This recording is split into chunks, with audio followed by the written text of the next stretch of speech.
What's going on, folks? Thank you all for tuning in. It's your main man, Rick the Dawn. Please like and subscribe. Today, we're talking about the Taylor hit list that I believe is real. Taylor is untouchable. Let's start off with Paloma. Paloma comes in. For some reason, she doesn't like Taylor. I got a good idea why. She's an attractive young lady. And anytime you have women in the same space and beauty's involved, it can get nasty. Can we all agree on that? Good. So I think that's where most of that issue or those issues stem from. Paloma having problems with Taylor. And then also Taylor didn't do herself any favors with being so bubbly, so sparkly. She even donned a sparkly pageant dress in the middle of the kitchen, which I'm sure gave her no favors at all. So like I said, Taylor didn't do any favors for herself. But what happens? Paloma schemes and she tries to create this conspiracy around Taylor. She even lies on Taylor. And honestly, again, Taylor didn't do herself any favors in this regard because Paloma, who already had it out for Taylor, gives Taylor some information. And what does Taylor do? She uses that information and tells it to Monty, which in my opinion was terrible gameplay. And, it just gets worse from there because then Monty goes to Paloma. So this is just a bureaucracy of just terrible gameplay. It's ridiculous. It's unstructured. It's just terrible. And we all go home or we turn the television off thinking that this is pretty much it for Taylor, one of our favorite players, because she comes in with this magnetic personality. I mean, if you're in the game, I'm sure she's a threat, but outside of the game, you're thinking to yourself, yo, she's really cool. But then you come back and you find out, and I don't watch the live feeds at all because I feel like they give away too many spoilers. I like to be surprised. So we come back and we find out Paloma has actually been checked out of the game. Now, here's where my conspiracy starts. Something's going on where if you target Taylor, and I want you to check mark this in your mind, for some reason, those individuals who target Taylor are just pretty much putting themselves in harm's way, it appears. Paloma targets Taylor and pretty much has the entire house galvanized to take her out. But what happens? Paloma has to check out for mental issues or mental concerns, allegedly. All right. There's some people who think there's more at play. I don't think that. I don't feel like Big Brother would do anything to that extent, especially for something or a conversation that took place on the live feeds. I don't think that they would pull her out.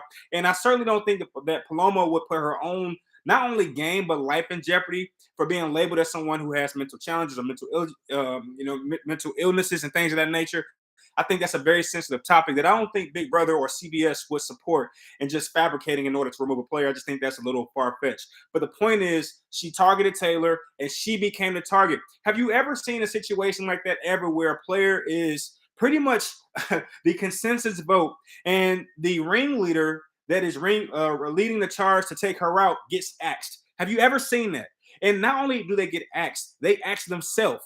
That is insane. But then we move on to Pooch because Pooch, after all this takes place, sees this as a great opportunity to now target Taylor and get her out, as if he didn't learn from what happened, as if he couldn't see the conspiracy or the spirits moving behind.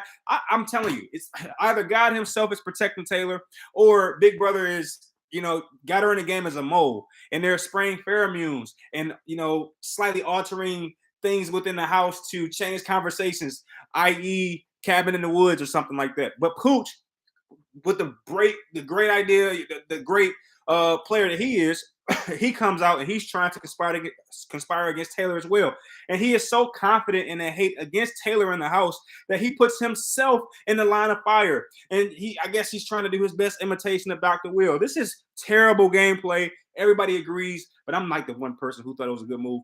But anyway, the point is, I did not expect the reaction, as I'm sure Pooch didn't either, the reaction to him being on the block. I picked Pooch as the player to win, and it looks like other players within the game did as well. When I saw Pooch for the first time, I said, this guy is he's born to be a Big Brother winner. And I think everybody saw that. I mean, sometimes you see a player and they just have the Big Brother winner look, that being Kyle, that being Michael, that being Pooch. And when he put himself in the block, I think everybody realized that this guy, if we don't take him out now, we'll never have another shot. And not only that, he was a guy's guy. That means he pretty much was well integrated within all the factions in the house. Nobody disliked him. So without question, Pooch was a real threat. And I think everybody took the chance to take him out, which again, he targets Taylor. He becomes the target.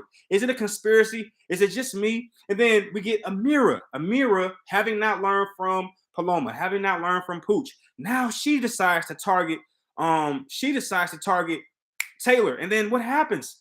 the whole house flips, and it's crazy. It's almost as if Big Brother is scripted. It's starting to feel that way because how is this happening? How is Taylor still in the house when 70 to 80% of the house wants her gone? This is becoming insane. So, Amira, who is one of the stronger players within the house, targets Taylor, and what happens? She becomes the target as a result of the leftovers alliance. Who knew that this was going to happen? I mean, Monty hated Taylor.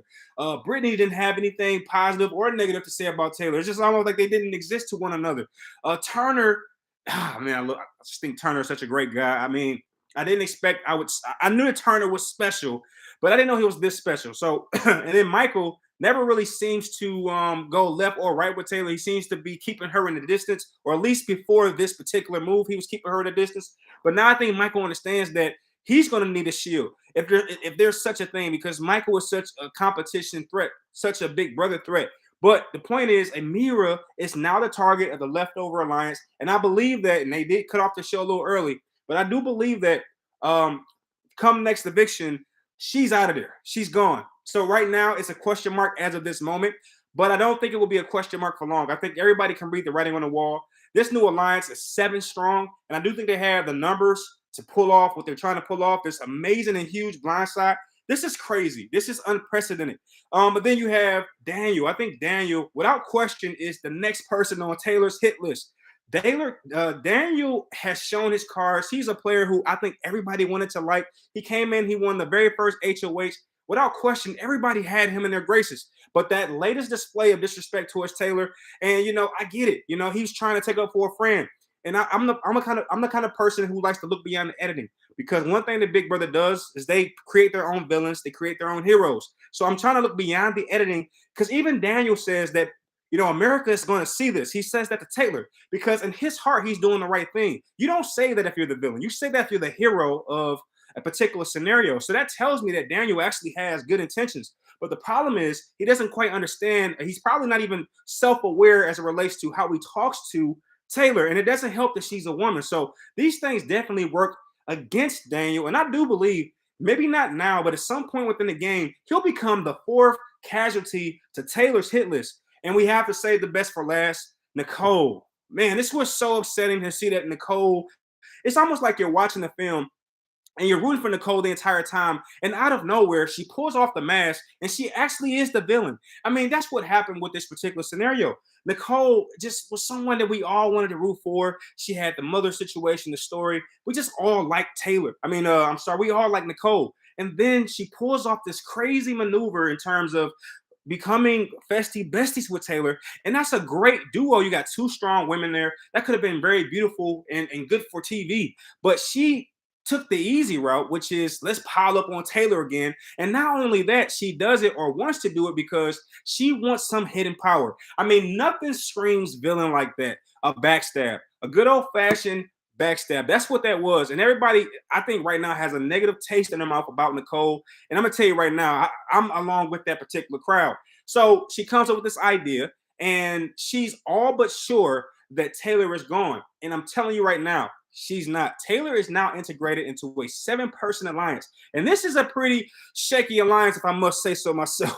I mean, it got some pretty shaky characters, but the standouts being Michael and Turner. Those 2 right there, in my opinion, have just the right juice to keep Taylor safe.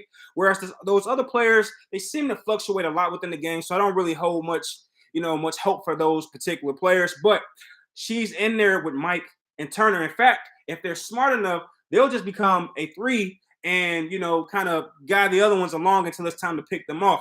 But the point being, hey, Nicole definitely has numbered days. At some point, she's going to become the target. And I do believe that Taylor has a long memory. If she's a human being, right? She's going to remember that discussion that Daniel had. She's going to remember that situation that occurred with Nicole. And trust me, she will become the 5th casualty of Taylor's hit list. Hey, that's all I got for you today. I really appreciate you kicking it with me. If you got this far, you really like the content, I'll be dropping content like this every time my episode airs. So please support my movement, like my stuff, subscribe to my channel, and I'll see you on the next one.